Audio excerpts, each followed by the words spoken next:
به نستعين أما بعد والصلاة والسلام على سيدنا محمد وعلى آله وصحبه أجمعين. اسٹیج پر رونق افروز نہایتی معزز اور موقر علماء کرام، دانشوران عظام، بزرگوں اور دینی بھائیوں، پردہ نشین مائیں اور بہنوں، 10 بجے ہی تک پروگرام چلانے کا ارادہ تھا، وقت ہو چکا ہے، آپ دیکھ رہے ہیں، اس لیے کوئی لمبی چوڑی بات نہیں کرنی ہے. چند منٹ میں آپ حضرات کے سامنے کچھ عرض کروں گا اور پھر دعا ہو جائے گی. ہم اور آپ نے ابھی ایک خوشنما منظر دیکھا کہ 2 ہونہار اور کمسن بچوں کے سروں پر دستار باندھی گئی، ایک اعزاز سے نوازا گیا اور یہ بتایا کہ آج عزت عظمت کا ایک تاج اسے دنیا میں پہنایا جا رہا ہے. یہ اس بات کی علامت ہے کہ اسے کل قیامت میں انہیں بھی اور ان کے والدین کو بھی ایک روشن تاج پہنایا جائے گا، اور اس کی وجہ یہی قرآن مجید کا حفظ ہے. آپ نے ابھی یہ بھی دیکھا کہ ان کو ناظم صاحب نے جب پکارا تو حافظ قرآن کہہ کے پکارا، وہ حافظ ہو گئے. اللہ تعالیٰ بھی حافظ ہے، جیسا کہ ابھی آپ نے حضرت مولانا مفتی وسیع احمد قاسمی صاحب کے خطاب میں سنا کہ وَإِنَّا لَهُ لَحَافِظُونَ. اللہ نے کہا ہم بھی حافظ ہیں، اللہ بھی حافظ ہے اور یہ بھی حافظ ہیں. اللہ کا نام ہی انہیں دے دیا گیا. اگر آپ اندازہ کیجئے کہ کتنی عظیم الشان بات ہے، کتنے خوش نصیب ہیں ان کے والدین جو کل قیامت میں انبیاء، شہداء، صدیقین اور صلحاء کی صف میں ہوں گے. اور کتنے خوش نصیب ہیں ان کے خاندان کے لوگ، اعزاء، اقارب، کہ ان لوگوں کی شفاعت وہ حافظ قرآن کل کر سکیں گے آسانی کے ساتھ. اسی لیے میں کہا کرتا ہوں کہ لوگوں، لالچ ہی میں صحیح اپنے بچوں کو حافظ قرآن تو بنا لو. اگر ہم اپنے بچوں کو حافظ قرآن بنا لیں گے تو یہ ہماری نجات کا سامان ہوگا، ہمیں جنت میں جانے کا ہم سب کے لیے ذریعہ بنے گا. اس لیے ہمیں آج یہ عہد کرنا چاہیے، جو باپ بیٹھے ہیں وہ بھی، اور جو مائیں بیٹھی ہیں وہ بھی، اور جو دادا، جو نانا، جو دادی، جو نانی، جو بہن، جو بھی یہاں بھائی بیٹھے ہیں، ان سب کو یہ ارادہ کرنا چاہیے ہمیں اپنی اولاد کو، اپنے پوتے، اپنے نواسے، اپنی پوتی نواسے، اپنے بچوں کو حفظ قرآن کرائیں گے اور حافظ قرآن بنائیں گے. کیا عہد کرتے ہم لوگ انشاءاللہ؟ ماشاءاللہ. دوسری بات جو آپ حضرات سے عرض کرنی ہے وہ دیکھیے، آپ نے یہ بھی دیکھا کہ 85 بچے حافظ قرآن ہو گئے ماشاءاللہ. وہ ایک خواب جو دیکھا جا رہا تھا کہ مساجد نمازوں کے علاوہ کچھ اور بھی کرنے کا ذریعہ بن جائے.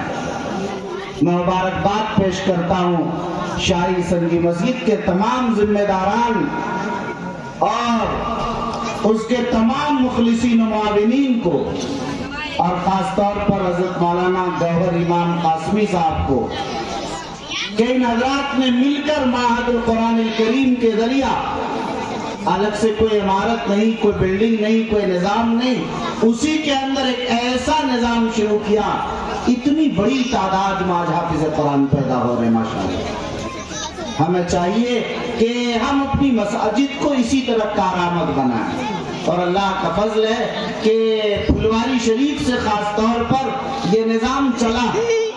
ابھی کئی جلسے دستار بندی میں میری شرکت ہوئی یہاں پھلواری میں، تو میں نے دیکھا کہ مسجدوں ہی کے ذریعے نظام بن رہا اور چل رہا.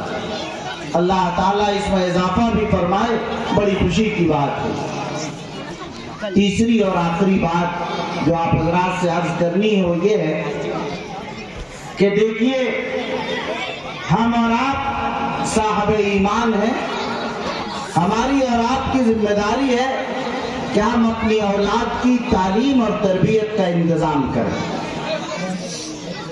ہم اور آپ ان کے کھانے پینے کا، ان کے کپڑے کا، ان کے رہنے سہنے کے لیے مکان کا، ان کے لیے گاڑی کا، ان کی سہولیات کا، ان کی نوکری کا، ان کے مستقبل کا، نہ معلوم کیا کیا ان کے لیے سوچتے ہیں، نسلوں کے لیے سوچتے ہیں، مگر ان کی تعلیم، اس کی تربیت کا کتنا سوچتے ہیں یہ ہم اور آپ بھی اچھی طرح جانتے ہیں۔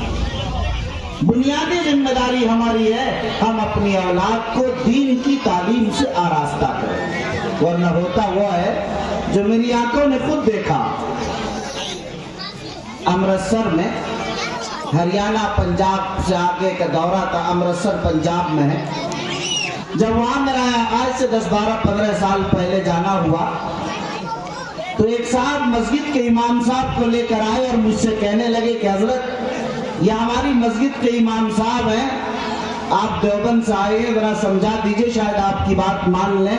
میں نے کہا بتائیے۔ کہنے لگے نکاح پڑھانے کا 500 روپے لیتے ہیں اور جنازہ پڑھانے کے 300 روپے لیتے ہیں، آپ سمجھا دیے کم از کم نکاح پڑھانے کے لیتے ہیں، کوئی بات نہیں، نماز جنازہ پڑھانے کا نہ لے پیسہ، آپ بتا دیجئے۔ امام صاحب سے پوچھا کہ کیا صحیح ہے؟ امام صاحب خاموش رہے، دوبارہ پوچھا پھر بھی سکوت اختیار کیا، تیسری مرتبہ پوچھا پھر بھی کچھ نہیں بولے۔ میں نے کہا آپ خاموش ہیں، خاموشی رضامندی کی دلیل ہوتی ہے، ایسا لگتا ہے کہ آپ لیتے ہیں۔ تو امام صاحب نے سر ہلایا کہ جی ہاں لیتے ہیں۔ میں نے کہا امام صاحب آپ غلط کرتے ہیں، 70 سال معصیتوں، پاپوں، گناہوں میں مبتلا زندگی گزار کر جانے والا، اور آپ اس کی نماز جنازہ میں اللہ کے دربار میں مغفرت کی درخواست لیے کھڑے اور صرف 300 روپے میں؟ آج سے آپ کو کم سے کم 1000 روپیہ لینا، اس سے کم میں نماز جنازہ نہیں پڑھانی۔ اب سارے لوگ میری طرف دیکھنے لگے کہ مولانا صاحب گئے تھے نماز بخشوانے، روزہ گلے لگ گیا یہاں تو فیس مزید بڑھ گئی، 300 سے 1000 ہو گئے۔ میں نے کہا امرتسر کے مسلمانوں، ان کے باپ دادا نے اس لیے نہیں پڑھایا تھا کہ جب تمہارے باپ دادا مر جایا کریں تو تمہارے باپ داداؤں کی نماز جنازہ پڑھائیں۔ ان کے باپ دادا نے تمہیں اس لیے پڑھایا تھا جب میں مروں تو میرا بیٹا، میرا پوتا میری نماز جنازہ پڑھا کر مجھے شرعی اور سنت طریقے پر دفن کر سکے۔ تم نے اپنی اولاد کو اس قابل کیوں نہیں بنایا کہ جب تم مرو تو تمہارا بیٹا تمہاری تجہیز، تمہاری تدفین کا صحیح انتظام کر سکے اور تمہیں دعا دے کر اور دعائے مغفرت کے ساتھ روانہ کر سکے، تم پیسوں پر دے کر؟ لوگ رونے لگے زار و قطار۔ میں نے کہا مسلمانوں کے ان مگرمچھ کے آنسو میں نے بہت دیکھے ہیں، اس رونے سے میں متاثر نہیں ہوتا، صبح تک سارا معاملہ برابر ہو جائے گا۔ اگر تم سچے اور پکے ہو اور واقعی ندامت اور شرمندگی ہے تو ایک مکتب قائم کرو، ایک مدرسے کا نظام بناؤ جہاں تمہارے بچے حافظ قرآن ہو سکیں۔ آج وہ ایک مدرسے کی شکل اختیار کر چکا۔ میرے بھائیوں، میں عرض کروں گا کہ ان ائمہ، ان علماء کی کیسی قربانیاں ہیں، کیسی جہالت کی تاریکیوں میں اور کیسے بدعت و خرافات میں، کیسے مشکل ماحول میں ان حضرات نے علم کا شمع جلایا، علم کی روشنی بکیری، گھر گھر حافظ قرآن، گھر گھر عالم دین، گھر گھر دین کے دائی، گھر گھر دین کے مبلغ پیدا کیے اور پیدا کر رہے ہیں۔ اس لیے ہماری بنیادی ذمہ داری ہے ہم اپنی اولاد کی تعلیم کا بنیادی انتظام کریں۔ آپ نے سنا ہوگا یہ جلیانوالہ باغ، جلیانوالہ پہ ایکسپریس ٹرین شروع ہو گئی باضابطہ۔ جلیانوالہ باغ کا جو واقعہ ہو تو لمبا ہے۔ ڈاکٹر سیف الدین کچلو اور ڈاکٹر ستیہ وردھن دونوں قائدوں کے لیے دھرنا دیا گیا تھا کہ ان کو رہا کیا جائے۔ حکومت انگریز نے رہا نہیں کیا۔ اگلے دن 50,000 ہندو اور مسلمان نے اس جلیانوالہ باغ میں دھرنا دیا تھا، یہ کہتے ہوئے کہ ہمارے دونوں قائد ڈاکٹر سیف الدین کچلو مسلمانوں کے ہیرو اور ڈاکٹر ستیہ وردھن ہندوؤں کے لیڈر کو چھوڑا جائے، رہا کیا جائے، ورنہ ہم دھرنا نہیں ختم کریں گے۔ حکومت کے ظلم بربریت نے اور ظلم کی اس تاریخ نے یہ رقم کی آپ حضرات جانتے ہیں. حکومت نے یہ کہلا دیا کہ اگر شام تک دھرنا ختم نہیں کیا تو گولیوں، ٹینکوں اور بموں کا نشانہ بنا دیا جائے. تاریخ گواہ ہے انہوں نے خالی نہیں کیا اور انگریزوں نے 50,000 انسانوں کو اسی جلیانوالہ باغ میں گولیوں، ٹینکوں اور بموں کا نشانہ بنا کر خاک و خون میں تڑپا دیا. خون کی ندیاں بہا دی. لوگ آئے اور کہنے لگے کہ میرے والد کا انتقال ہو گیا، لے جانے دو تاکہ نماز جنازہ پڑھ کر دفن کر سکے. ہندو آئے کہ میرے باپ کا یہ ہو گیا، لے جانے دو آخری رسومات پوری کر سکے. لیکن آپ کو حیرت ہوگی، تاریخ نے بتایا اور تاریخ میں پڑھا اور آپ جانتے ہیں اچھی طرح کہ انگریز کے ظلم و بربریت کے اس ننگے ناچ نے یہ کہا کہ یہاں سے ایک بھی لاش نہیں لے جائے گی حتیٰ کہ چیل اور کووں، گدھوں اور کتوں نے ان ناشوں کو کھایا اور ایک بھی ناش لے جانے کی اجازت نہیں دی. بہرحال بات عرض یہ کرنا چاہ رہا تھا کہ وہ ڈاکٹر سیف الدین کچلو جس کے لیے 50,000 انسانوں نے جان دی تھی، ہندوستان پاکستان تقسیم ہو گئے، پاکستان چلے گئے. حال یہ ہوا کہ ان کے بیٹے جوہانسبرگ یونیورسٹی پڑھنے چلے گئے. دونوں بیٹے، باپ کا انتقال ہوا، بچوں نے وہاں سے دونوں بیٹوں نے پیسے بھیجے اور کہا کہ میرے باپ کی میت کو، میرے ڈیڈی کی ڈیتھ ہو گئی ہے، مسلمان آخری رسومات کس طرح پوری کرتے ہیں میرے باپ کے ساتھ بھی پوری کر دی جائے. اور وہ ہم لوگوں کا ایگزام ہے اس لیے ہم لوگ اس وقت نہیں آ سکتے ہیں. میرے بھائیوں، ان بیٹوں کو یہ بھی پتا نہیں تھا کہ باپ کا کیا حق ہوتا ہے. اسے نماز جنازہ پڑھنے کی بھی فرصت نہیں ہوئی، وہ ایگزام مقدم تھا اور نماز جنازہ کے لیے بھی نہیں آ سکا، آخری دیدار بھی نہیں کر سکا. ایسی اولاد کا کیا فائدہ جسے دین کا علم نہ ہو، ماں باپ کا حق نہیں